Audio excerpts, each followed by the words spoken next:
วัสดีตอนเช้าทุกคนเนาะสวัสดีตอนเช้าของวันที่13ทุกคนเลยวันนี้เราออกจากสถานีรถไฟมาหน้าไปทางนี้ ทางเขตเมืองสิโคตะบองทักทายการสัญจรเมื่อนี้เนาะเช้าของวันที่13ทุกคนเลยเดือน10 2025อัปเดตการสัญจรรายวันเนาะ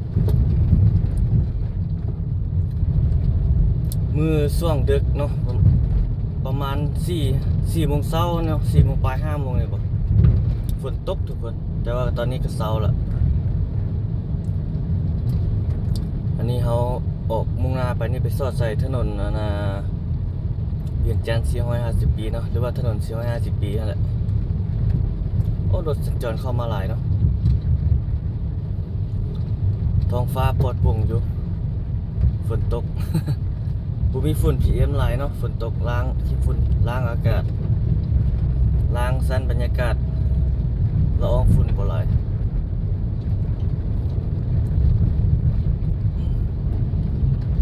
มื้อนี้สิไปอัปเดตเบิ่งด้านหน้าของมหาลัยนะทุกคนเนาะมหาลัยแห่งชาติหรือว่าเขตมส.ดงเพิ่นจะมีโครงการเฮ็ดประตูโค้งใหม่เนาะประตูโค้งใหญ่เลยแหละเฮาก็ได้ลงอันนั้นไปเทื่อนึงละเนาะลงวิดีโอไปคลิปนึงแล้วบ่มูลค่าการก่อสร้างเท่ากับ$560,000บ่สหรัฐเนาะมันมีเป็นทุนการช่วยเหลือราจากแม่นหยังโครงการแม่นหยังเฮาบ่ชื่อเว้ยถ้าท่านใดติดตามข่าวสารเรื่องนี้น่าจะรู้ตัวที่นั่นฮะ$560,000สหรัฐดอลลาร์สหรัฐดอลลาร์เนาะดอลลาร์ก็ได้ดอลลาร์ก็ได้ไอ้เขาเข้าสู่ถนนนั้นแล้วนี่15-10 ปีว่าเวียงจันทร์15-10 ปีนี่เป็นเขียนตัวนี้จันทร์15-10 ปีแล้วว่าถนน15-10 ปีสลายเฮาเอิ้น450 ปี แต่ชื่อเต็มเป็นถนนเวียงจันทร์450 ปีโอ้รถสัญจรหลายอยู่ทุกคนเลยมื้อนี้เป็นวันจันทร์เด้หลายคนไปเวียกไปงานไปล่าไปการเนาะ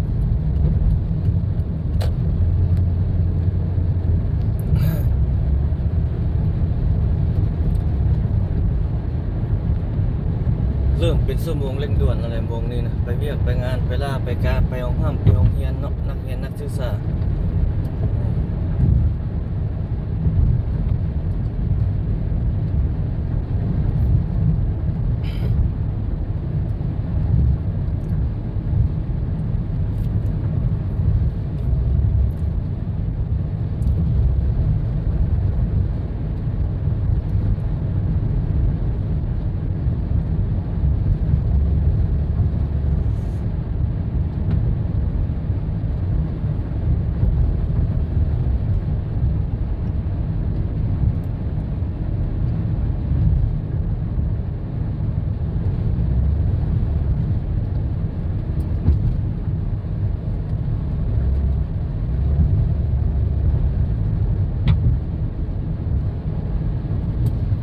สัญจร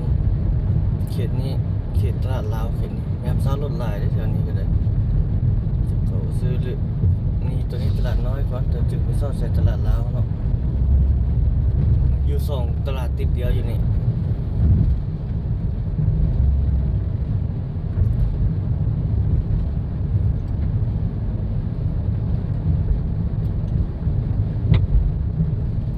การสัญจรจันทร์บ้านเฮาเสาร์ของเมื่อวันที่12 เดือน 10 2025ณคลองเวียงจันทร์นี่เขตตลาดลาวเขตนี้เป็นตลาดใหญ่อยู่ในเขตนี้เลยอันดับต้นๆของนครหลวงเวียงจันทร์เลยแหละเขตตลาดตัวนี้เนาะขายยกขายย่อยตลาดลาว คนหลายรถใหญ่อยู่จัดจอดเต็ม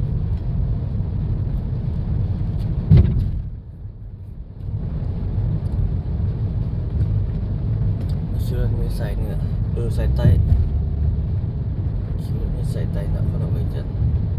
มื้อนี้เราบ่ได้ใช้ไมค์ทุกคนเลย เบาใส่กล้องสดๆเลย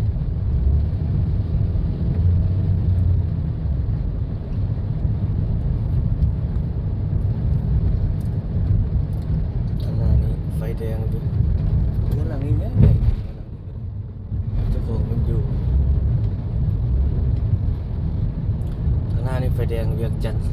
ถนน50 ปีโอ้ยก็อยากว่าผิดกัก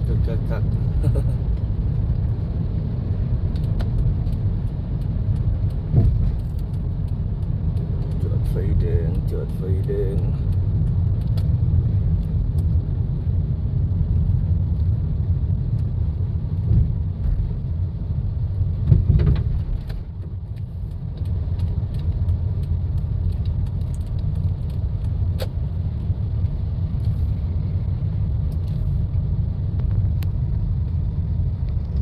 ตัวนี้เขาจะไฟแดง450 ปี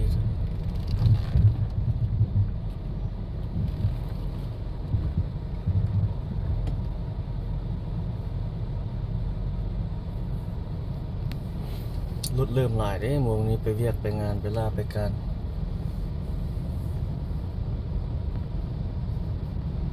เบื้องติดมาที่ทางถนนนะ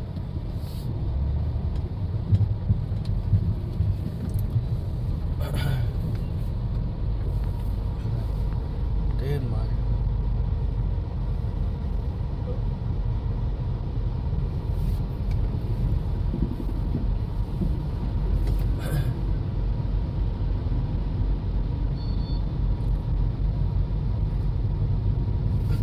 โอ้ทางนั้นรถจักรไปอย่างเยอะไปงานหลายรุ่นลั่นอันนี้ก็หลายคือกันมานี่ทางนี้ได้หลายนะลูกทางเบื้องอันดอนนูนมาเนี่ย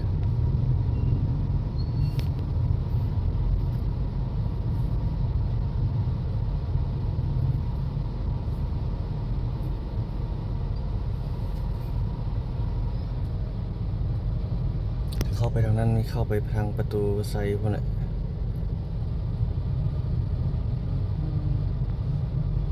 เขาจอดไฟแดงตอนนี้รอไฟเขียว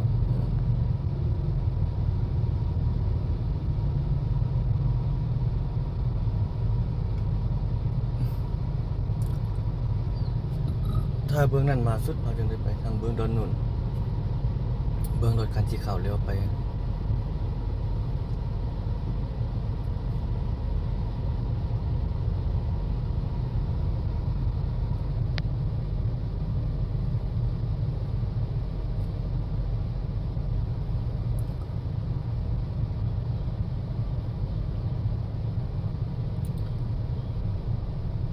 ตอนนี้7:15 นาที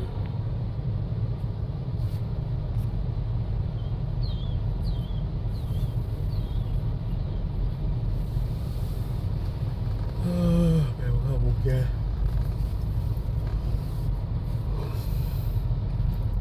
มีทางเบื้องดอนนูนไปแล้วมันโอ้เข้าไปในเมืองนี่ติดเลยโมงนี้เนาะชั่วโมงเร่งด่วนเนี่ยรถจักรรถใหญ่เต็ม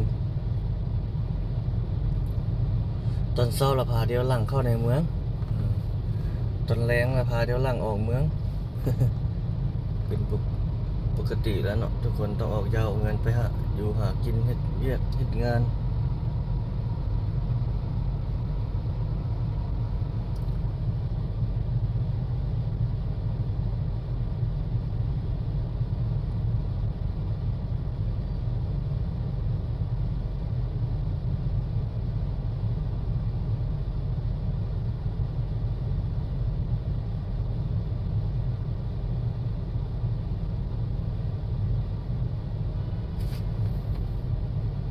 ใกล้จะไปแล้ว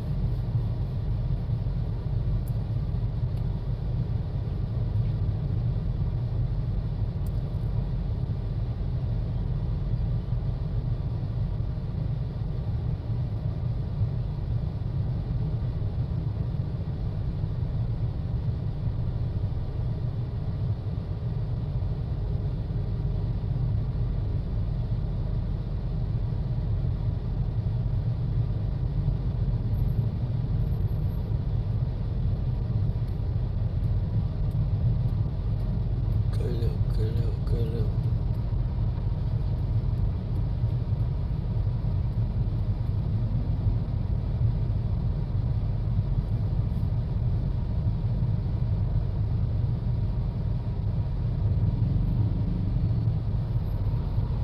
อะไรเขาจะปล่อยทางนั้นเข้าไปก่อนเขาจะล็อกไฟแดงเนี่ย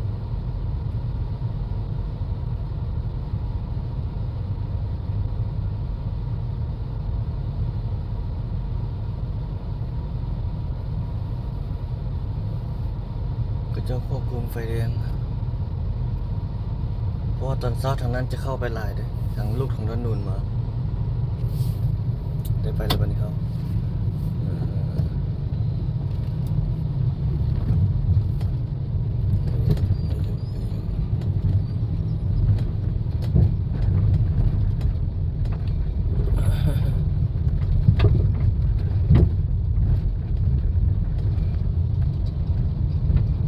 รถหลายวงเวียนวงงานวงล่างวงการเมื่อนี้นะจะเศร้านะก็พาเดี๋ยวลังไปล่าไปการเนาะห้องห้ามห้องเฮียนนัก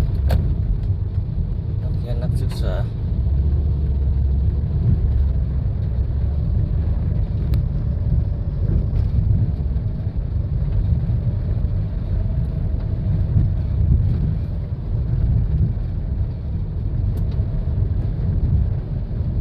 เริ่มลงมือก่อสร้างแล้วทุกคนในประตูโค้งกัน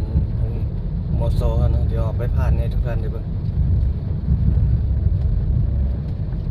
เริ่มลงมือก่อสร้างเพิ่นอ้อมสังกะสีเป็น10ฟ้าใส่แล้วนะคนนี้เข้านี้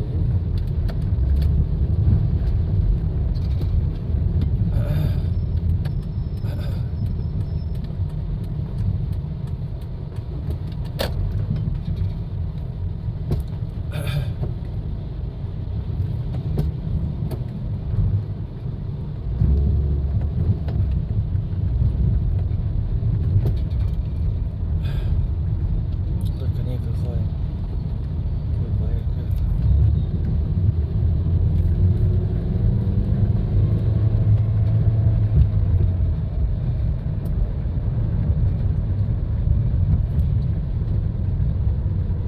นนี้ก็จะคือกำลังแปลงอยู่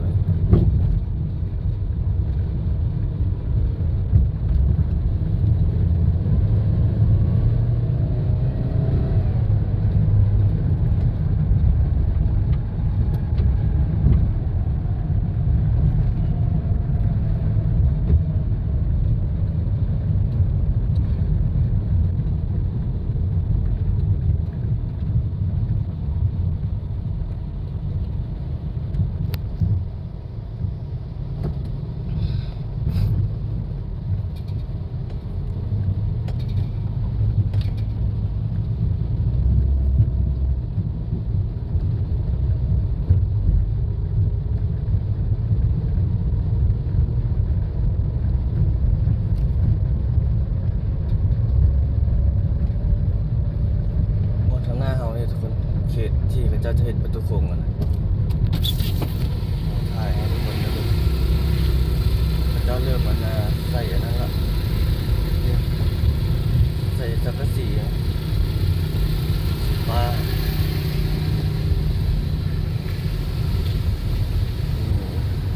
จุดนี้เป็นจุดสร้างอ้อมสังกะสีฟ้าตัวนี้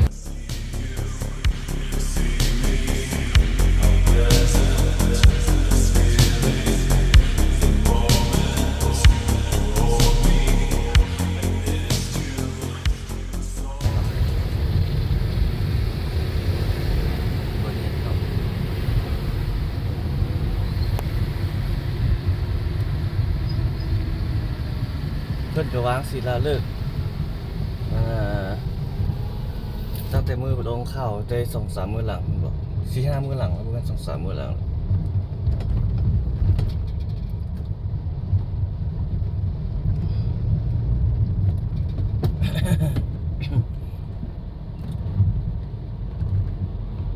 เฮ็ดใหม่บ่นั้นบ่ซนครับเบิ่นเข้าไปไหน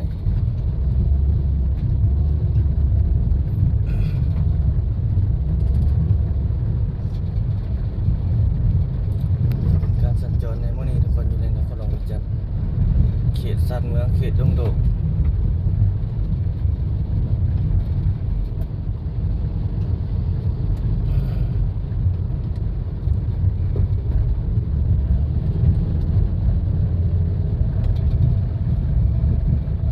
ทางหน้านี่ไฟแดงตันมีไซทางหน้านี่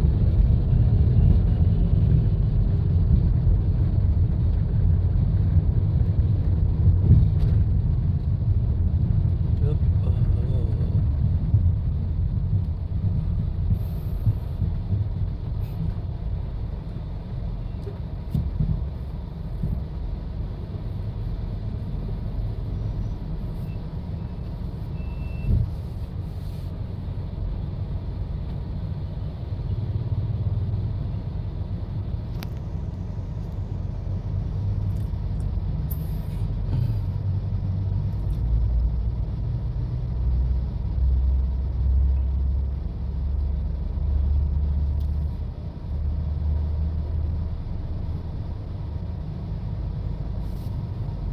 อดไฟแดง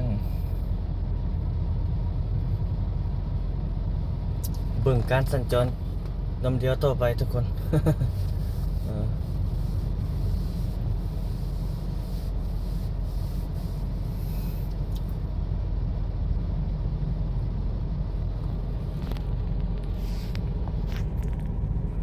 หลายรถจอด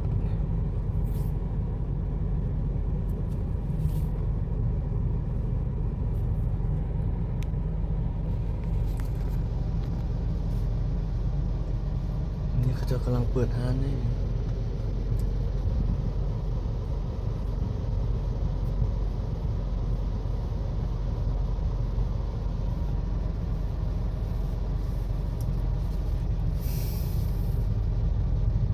เขียวแล้ว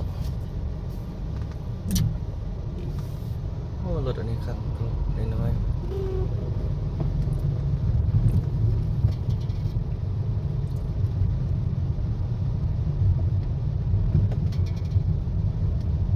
แดดแต่เช้าเลยเนาะมื้อนี้เนาะปลอดโปร่งเพราะว่ามื้อเช้าฝนตกแล้วบ่ช่วงเช้ามืดนั่น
อ